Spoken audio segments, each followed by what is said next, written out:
Moriandi regardait la mort en face, libéré de toute peur. Un père du désert se vit demander pourquoi il n'avait jamais peur.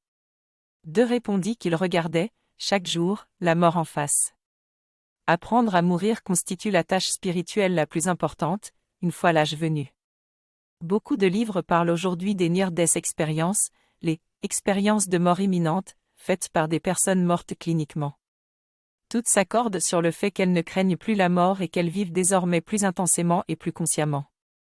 Elles éprouvent complètement le mystère de la vie.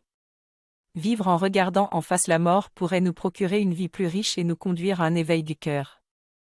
Nos contemporains craignent non seulement la mort et ce qui advient après, mais bien plus encore, l'état de dépendance que provoque la maladie. Dépendre de l'aide d'autrui, ne plus avoir toutes ses facultés, ne plus être considéré comme une personne autonome va à l'encontre de notre dignité. Je m'imagine souvent ce qu'il pourrait advenir de moi-même si je perdais mon autonomie, si je nécessitais des soins permanents, si je n'arrivais plus à écrire, à penser ou à parler. Et je me rends compte que cela n'est pas facile à imaginer. Mais si je me demande, qu'est-ce qui te motive, qu'est-ce qui fait ta valeur, je sens alors en moi une dignité inaliénable que nul ne peut m'ôter, pas même la maladie ou la déficience mentale. La maladie serait alors l'apprentissage de la confiance. Je ne peux plus rien garder, pas même mon intelligence.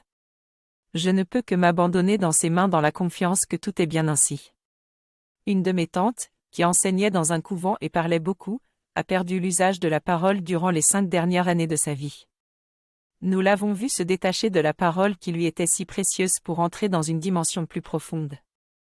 Dans le silence, son visage devint plus lumineux.